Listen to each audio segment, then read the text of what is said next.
여러분 안녕하십니까? 사이언스 투데이입니다. 우리나라 최초의 원자력 발전소인 고리 1호기가 해체 승인을 받았습니다. 앞으로 약 12년에 걸쳐 해체 작업이 진행될 예정인데요. 고도의 기술력과 안전성이 중요한 작업인 만큼 성공적으로 해체를 완료해 우리의 기술력을 다시 한번 국제적으로 인정받는 계기가 되길 기대합니다. 오늘의 주요 뉴스 만나보시죠.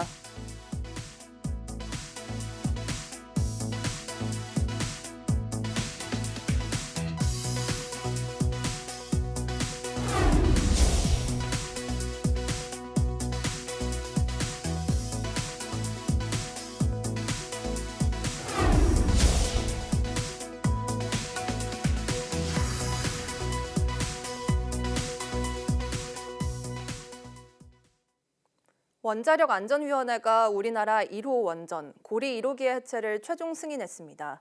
원전 연구 정지 8년 만인데 국내 최초로 발전소 해체 절차가 시작되는 겁니다. 고한석 기자가 보도합니다.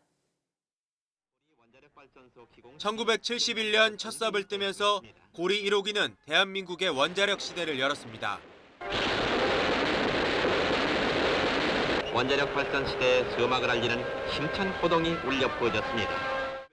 1978년부터 운행을 시작해 40년 동안 고리 1호기는 15만 3,600기가와트, 부산시가 38년 동안 사용할 수 있는 전기를 생산했습니다.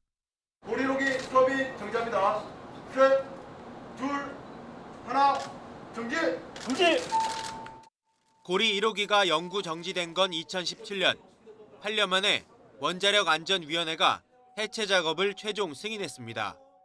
원자력안전위원회와 원자력안전규제기관인 킨스가 현장을 꼼꼼하게 확인하고 점검해서 후속 원전의 영구 정지와 해체 심사에 또 반영해 나갈 예정입니다.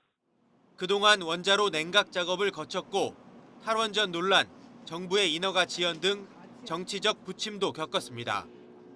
앞으로 작업은 12년간 이뤄질 것으로 보입니다. 먼저 6년에 걸쳐 사용 후 해결료를 반출합니다. 이어 4년 동안 해체 후 남은 방사성 폐기물을 처리하고 건물을 철거합니다. 남은 2년은 부지를 복원합니다. 2037년에 마무리하는 게 목표지만 안전 문제 등 여러 변수가 많아서 몇 년 정도 더 걸릴 수 있습니다. 여기에 들어가는 비용은 모두 1조 700억 원. 복원된 부지는 산업단지로 활용될 전망입니다. 고리 원전 1호기 해체 작업에 참여한 우리 기업들은 전 세계적으로 500조 원에 이르는 원전 해체 시장에 뛰어들 수 있는 발판을 마련하게 됩니다. 하지만 방사성 폐기물을 다루는 작업이다 보니 위험 부담이 만만치 않습니다. 고리 1호기 수조하에 있는 냉각수라든지 방사성 폐기물들을 어떻게 안전하게 처리를 하는 것이 일단 해체 과정에서 가장 큰 관건인 것 같고요.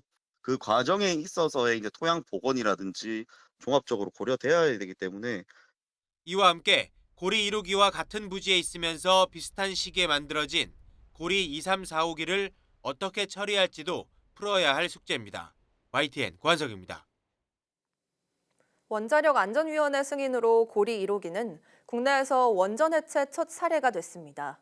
이를 계기로 우리나라가 500조 원 규모의 원전 해체 시장에 발을 내디딜 수 있을지 주목됩니다. 최하영 기자가 보도합니다. 원전 한 기 해체 비용은 대략 8천억 원 안팎으로 고리 1호기 해체 비용은 1조 원가량입니다. 우리나라가 첫 원전 해체에 나서면서 기대는 세계 시장으로도 쏠리고 있습니다. 현재 미국과 영국, 독일 등 세계 20여 개 나라에서 원전 215기가 영구 정지된 상태입니다. 이 가운데 해체가 완료된 원전은 25기에 불과합니다. 현재 영구 정지된 원전뿐만 아니라 앞으로 영구 정지될 원전까지 포함하면 25년 뒤 세계 원전 해체 시장 규모는 500조 원에 이를 것으로 전망됩니다. 우리나라가 고리 1호기 해체를 계기로 원전 해체 시장에 눈독 들이는 이유입니다. 특히 고리 1호기 같은 대형 상업용 원전을 해체해본 국가는 사실상 미국이 유일합니다. 만약 이번에 우리나라가 기술을 입증한다면 해체 시장에 진출할 디딤돌이 될 것으로 보입니다. 국내에서 한번 해체를 해가지고 그 경험을 갖다가 확실하게 쌓는 것이 중요하고요. 작업자도 안전하게 하고 외부로도 방사선 누출이 없으면서도 가장 경제적이고 효과적으로 할 수 있는 그런 것을 한번 보여줘야 됩니다. 정부와 한수원은 이미 원전 해체에 필요한 상용화 기술 58개를 확보해 놓은 상태입니다. 고리 1호기 해체를 계기로 원전 해체가 우리나라의 새로운 수출 먹거리로 떠오를지 관심이 쏠립니다. YTN 최하영입니다. 원자력안전위원회가 고리 1호기의 해체를 최종 승인하면서 이제 나머지 고리 2, 3, 4호기의 운명에도 시선이 쏠리고 있는데요. 현재 3기 모두 계속 운전을 신청해 이르면 올해 안에 연장 가동 여부가 결정될 전망입니다. 보도에 박나연 기자입니다. 고리 1호기 가동 뒤 2년 만인 1983년에 고리 2호기가 이후 1년 간격으로 3, 4호기도 잇따라 가동을 시작했습니다. 이후 2호기는 2023년 4월에, 3호기는 지난해 9월 가동을 중단했습니다. 현재는 4호기만 가동 중이지만 곧 설계 수명이 종료됩니다. 이에 따라 3기 모두 설계 수명이 끝나도 가동을 연장하는 계속운전을 신청해 현재 심사 결과를 기다리고 있습니다. 계속운전 심사 과정은 3단계로 진행되는데 주기적 안전성 평가, 최종 안전성 분석, 방사선 환경평가와 공청회 순입니다. 그런 다음 원자력안전위원회의 최종 심의를 거쳐 계속운전 여부를 결정하게 됩니다.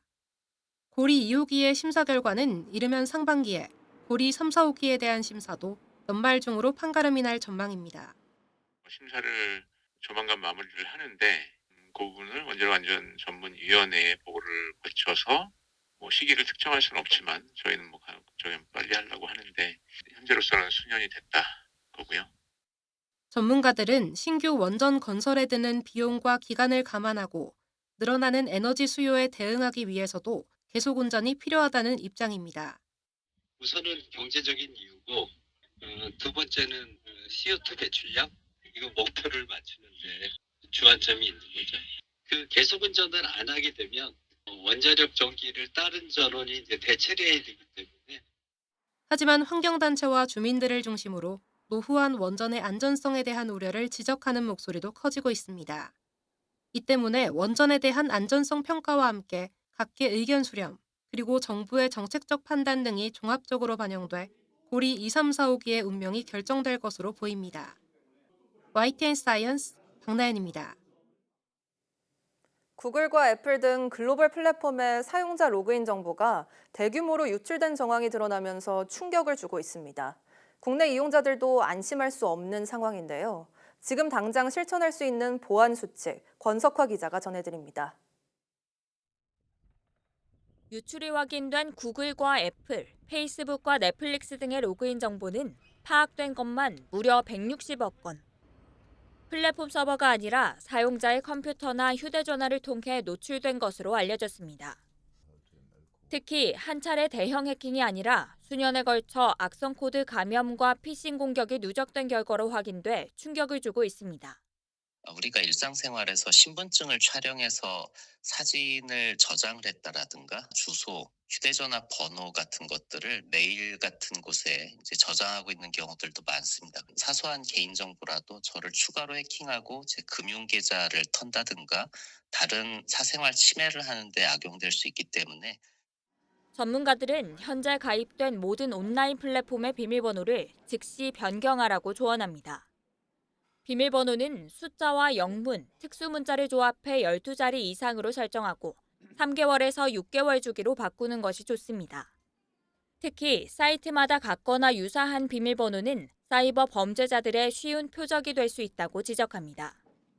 금전적 피해와 직결된 금융이나 클라우드 계정은 더 자주 점검하고 유출 징후가 보이면 즉시 변경해야 합니다. 비밀번호 변경과 관리가 번거롭다면 비밀번호 관리 앱과 멀티팩터 인증을 활용하는 것도 좋은 방법입니다. 근본적으로는 2차 인증, 멀티팩터 인증을 걸어두시는 게 아무래도 제일 좋겠습니다. 독립되어 있는 별도의 생성 라인을 통해서 발생한 추가 정보를 입력하게 한 다음에 최종적으로 결합해서 로그인을 시켜주는 거기 때문에 이 모든 거를 해커가 통제해서 정보를 획득하는 것은 상당히 어렵습니다. 전문가들은 이제 더 이상 사이버 보안의 안전지대는 없다면서 철저한 보안 수칙 준수만이 개인정보 유출 피해를 막을 수 있는 유일한 방법이라고 강조했습니다. YTN 사이언스 권석화입니다. 구글이 양자 컴퓨터 성능을 크게 향상시킬 수 있는 새로운 오류 정정 기술 컬러 코드를 개발했습니다. 컬러 코드는 큐비트를 정사각형 대신 삼각형 모양으로 배치해 필요한 큐비트 수를 줄이고 계산 효율을 높인 것이 특징입니다. 연구팀은 이 방법으로 양자 컴퓨터 계산 속도를 올렸고 아다마르 게이트라는 기본 연산도 기존보다 1000배 빠르게 수행할 수 있게 됐다고 설명했습니다. 또 알고리즘 복잡성 문제는 구글의 AI 기술인 알파 큐비트를 활용해 해결했다고 덧붙였습니다. 이번 연구 성과는 국제학술지 네이처에 실렸습니다. 미국 민간 우주기업 엑시엄 스페이스의 유인 우주비행 AX-4가 한국 학생들의 그림 20점을 싣고 국제우주정거장에 성공적으로 도킹했습니다. 엑시엄 스페이스는 이번 임무에 미국과 인도, 폴란드, 헝가리 우주인 4명이 참여했으며 스페이스X의 크루드래곤 우주선을 타고 국제우주정거장 하모니 모듈에 도킹했다고 밝혔습니다. AX-4는 2주간 궤도에 머물며 인간 연구와 지구 관측, 생물학 등 31개국이 참여한 60여 개 과학 실험을 수행할 예정입니다.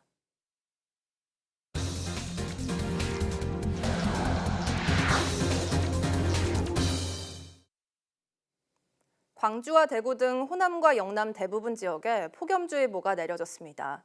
기상청은 오늘 오전 10시에 남부지방에 폭염주의보를 발표했습니다. 남부에 폭염특보가 내려진 건 올해 처음으로 전국적으로는 지난 15일 경기 북부 6곳에 첫 폭염주의보가 내려진 이후 12일 만입니다. 폭염주의보는 한낮 체감온도가 33도를 웃도는 상태가 이틀 이상 계속되거나 더위로 인해 큰 피해가 예상될 때 발령됩니다. 기상청은 강한 햇볕과 높은 습도로 특보 지역의 체감온도가 33도 안팎으로 오르겠고 주말과 다음 주에는 특보 지역이 더 늘어날 가능성도 있다고 밝혔습니다. 최근 무더위가 이어지는 가운데 강원도 강릉 경포호에서 해조류가 대규모로 이상 번식해 수면을 뒤덮고 있습니다. 미관을 해치고 악취까지 풍기자 강릉시가 뒤늦게 제거에 나섰지만 근본적인 해결책은 아직 마련되지 않고 있습니다. 송세혁 기자가 취재했습니다. 동해안 대표 관광지인 강릉 경포호. 호수가 마치 열대우림 늪지대처럼 변했습니다.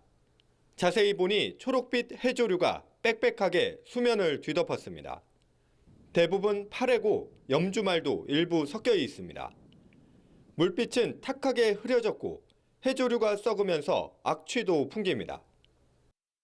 관광지인데 미관상으로도 좀 안 좋고요. 이제 그쪽 주변 가까이 갔을 때는 냄새도 좀 나는 것 같고. 긴급 투입된 수초 제거선 석 대가 해조류를 걷어내지만 끝이 보이지 않습니다. 경관 훼손과 악취 민원이 잇따르자 강릉시가 뒤늦게 2천여만 원을 들여 제거에 나선 겁니다. 호수를 뒤덮은 해조류 양은 25톤에 달하는 것으로 추정됩니다. 모두 걷어내려면 적어도 닷새 정도 걸릴 것으로 보입니다. 경포호는 바닷물과 민물이 섞이는 호수로 해조류가 자라기 쉬운 환경입니다. 문제는 전체 호수 면적의 5분의 1을 덮을 정도로 과도하게 번식했다는 겁니다. 게다가 가끔 발생하던 이 현상은 2023년부터는 해마다 반복되고 있습니다. 전문가들은 도로와 건물 등 인공 구조물로 인해 바닷물 순환이 원활하지 않은 점과 여름철 수온 상승을 주된 원인으로 분석합니다. 장기간 방치되면 수중 생태계에도 치명적인 악영향이 우려됩니다. 수중 생태계가 생명력이 없어지는 거죠. 그래서 광합성도 잘 안 되고 거기에 살고 있는 작은 물고기들도 살기에 어려운 그런 환경을 나타냅니다. 이에 대해 강릉시는 장기적으로 민물 유입량을 늘려 염분 농도를 낮추는 방안을 검토 중이라고 밝혔습니다. 하지만 수원 확보 어려움과 예산 부담 등을 이유로 구체적인 계획은 기약이 없는 상황입니다. 땜질식 처방만 되풀이되는 사이 생태계 파괴는 물론 피서지 이미지 훼손까지 위협받고 있습니다. YTN 송세혁입니다. 농촌진흥청 국립농업과학원은 여름철 농작업 때 발생하는 온열 질환을 예방하기 위해 전국 20개 시군 농가 209곳에 에어 냉각조끼 418개를 보급하고 있다고 밝혔습니다. 농진청이 2019년 개발한 에어 냉각조끼는 압축 공기를 이용해 차가운 기운만 조끼 안으로 보내는 방식으로 일반 작업복보다 의복 내부 온도를 13.8%, 습도를 24.8% 낮추는 효과가 있습니다. 국립농업과학원은 에어 냉각조끼와 함께 에어라인, 온열지수 측정기, 에어 컴프레셔도 지원하고 있습니다.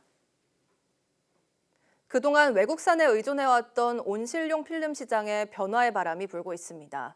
농촌진흥청이 개발한 필름을 사용했던 농가 90% 이상이 앞으로도 계속 사용하겠다고 밝히면서 국산 필름의 경쟁력을 입증했습니다. 최기성 기자입니다. 경북 성주의 참외재배 온실입니다. 온실을 덮고 있는 비닐은 일본에서 들여온 폴리올레핀 필름입니다. 지난해 기준 온실용 필름 사용량 8,900톤 가운데 일본과 중국산이 6,000톤으로 67%를 차지할 만큼 외국산 의존도가 높았습니다. 농가들은 그동안 국산 필름은 기능이 떨어진다는 부정적 시각으로 외국산을 주로 선택해 왔습니다. 농가에서 이제 장기성 필름, 일본산 PO 필름을 사용해 왔습니다. 수입 의존도를 낮추기 위해 농촌진흥청은 지난 2020년부터 국내 업체와 폴리올레핀 필름 개발에 나섰습니다. 이 필름은 외부의 산화 방지제를, 내부에는 물방울이 맺히는 것을 방지하는 특수 첨가제를 코팅 처리해 만들어졌습니다. 코팅 기술이 국산이 좀 부족했는데 이번에 이제 농촌진흥청의 지원을 받아서 중소기업들이 공동으로 개발을 해서 한 번 코팅을 하면 필름의 수명과 동일하게 한 4, 5년씩 지속이 되는 그런 기술이 거의 완성이 됐습니다. 개발된 국산 필름은 가격 경쟁력도 갖췄습니다. 킬로그램당 13,000원으로 17,500원인 일본산보다 저렴한데 성능은 큰 차이가 없는 것으로 나타났습니다. 농진청이 시범 사업에 참여한 10개 지역 66개 농가를 대상으로 조사한 결과 국산 필름의 기능적 만족도는 84점을 기록했고 농가의 94%가 해당 필름을 계속 사용하겠다고 응답했습니다. 농가 반응을 분석하고 보완할 내용이 있으면 좀 더 보완해서 앞으로 지속적으로 홍보하고 보급할 계획입니다. 농진청은 외국산 필름을 국산으로 바꿀 경우 연간 405억 원의 수입 대체 효과가 있을 것으로 내다봤습니다. YTN 최기성입니다. 작업할 농지에 번지수를 입력하면 스스로 비행 경로와 농약 사용량 등을 설정해 방제 작업을 하는 농업용 드론이 개발됐습니다. 이 드론은 국내 최초로 GPS를 토대로 비행 경로를 자동 생성할 수 있는데 오차 범위는 5cm 미만으로 기존 드론 대비 4배 높은 정확도를 갖춘 농업용 드론이라고 한국농업기술진흥원은 설명했습니다. 또 해당 드론으로 방제 작업을 하면 사람이 하는 방제 대비 노동력은 80%, 농약 비용은 30% 이상 절감되고 1헥타르를 방제하는 데 10분이면 가능할 정도로 효율성이 높다고 밝혔습니다. 여름철을 맞아 영유아를 중심으로 수족구병 발생이 증가하고 있어 주의가 필요합니다. 지난 15일부터 21일까지 전국 표본감시 의료기관 110곳을 찾은 수족구병 증상 환자는 1000명당 5.8명으로 전주 2.7명보다 2배 이상 늘었으며 최근 2주 연속 증가세입니다. 특히 6세 이하에선 1000명당 8.3명으로 영유아를 중심으로 환자가 증가하는 양상입니다. 수족구병은 장 바이러스인 엔테로바이러스 감염으로 발생하는 급성 바이러스성 질환으로 손과 발, 입안에 수포성 발진이 나타납니다. 3, 4일이 지나면 증상이 호전되고 대부분 7일에서 10일 정도면 낫지만 드물게 뇌막염, 뇌염 등 합병증을 동반하기도 합니다. 외출할 때 많이 바르는 자외선 차단제에 최근 미백이나 노화 방지 효과가 있다고 홍보하는 제품이 많습니다. 정말 그런 효능이 있는지 검사를 해봤더니 38개 종류 가운데 15%인 6종은 효능을 입증할 근거가 없었습니다. 손효정 기자가 취재했습니다. 여름에 접어든 거리에 자외선 차단제 광고가 눈에 띕니다. 자외선 차단 효과는 물론 워터프루프, 내수성과 미백과 같은 기능성을 내세운 제품도 있습니다. 워터프루프 기능이 있으면 여름에 물놀이 갈 때나 잘 쓸 수 있을 것 같아서 자주 보고 사용하고 있습니다. 이런 효능이 있다고 광고하려면 기능성 화장품 심사를 받거나 과학적 근거 자료를 내야 합니다. 하지만 한국소비자원이 온 오프라인에서 많이 판매되는 자외선 차단제 38종을 조사한 결과 6종이 제품과 무관한 기능을 홍보한 것으로 나타났습니다. 이 자외선 차단제 뒷면엔 물에 강하다라는 워터프루프 기능이 적혀 있는데요. 하지만 기능성 화장품 심사를 받지 않고 내수성 효과가 있다고 광고한 겁니다. 두 제품은 기능성 심사 없이 내수성과 미백 효과를 강조했고 노화 방지, 트러블 케어 기능을 홍보하고도 입증하지 못한 제품도 있었습니다. 원료의 피부 진정 효과를 제품 자체 효능으로 오해할 수 있도록 표기한 경우도 적발됐습니다. 소비자원은 해당 사업자에게 문제가 된 문구를 수정하거나 삭제하도록 권고했습니다. 기능성과 관련하여 심사를 받거나 또는 보고를 하지 않았고 과학적, 객관적 실증 자료 없이 기능성을 광고해 소비자가 사용 효과를 오인할 우려가 있었습니다. 이 밖에 제품 4개가 자외선 차단 성분으로 포-MBC를 사용한 것으로 파악됐습니다. 포-MBC는 호르몬 불균형 등 내분비계를 교란할 수 있는 성분으로 미국과 유럽에선 금지됐지만 우리나라에선 함량 4% 아래면 사용할 수 있습니다.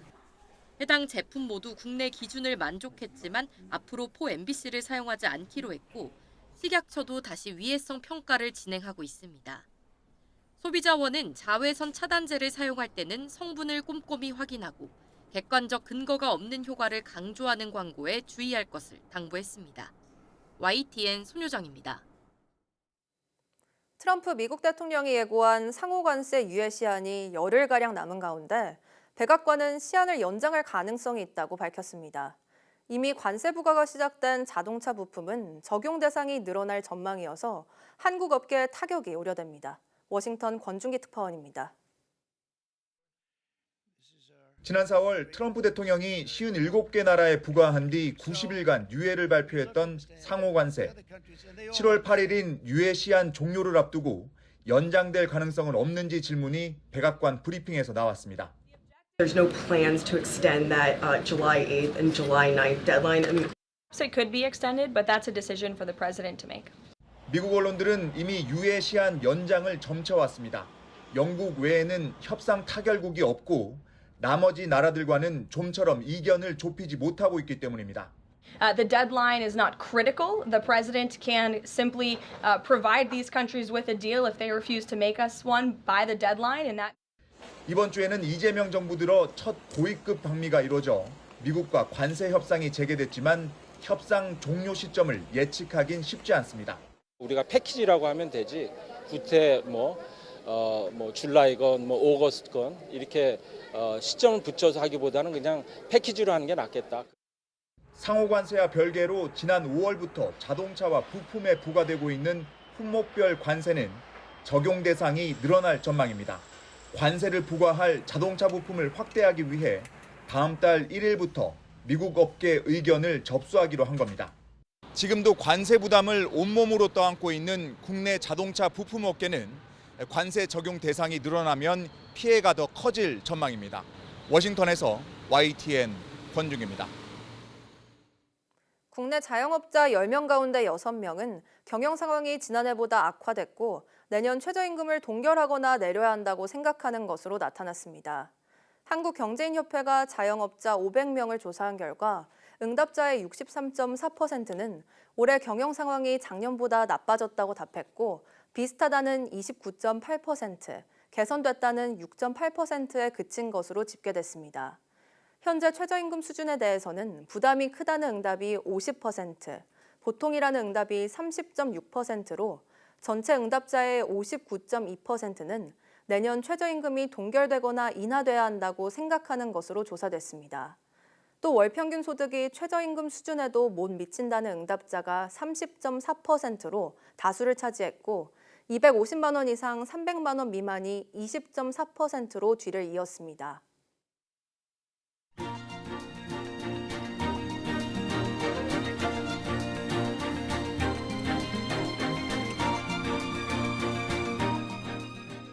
(6월 27일) 오전 사이언스 투데이 마칩니다. 오후 뉴스도 많은 시청 바랍니다. 시청해주신 여러분 고맙습니다.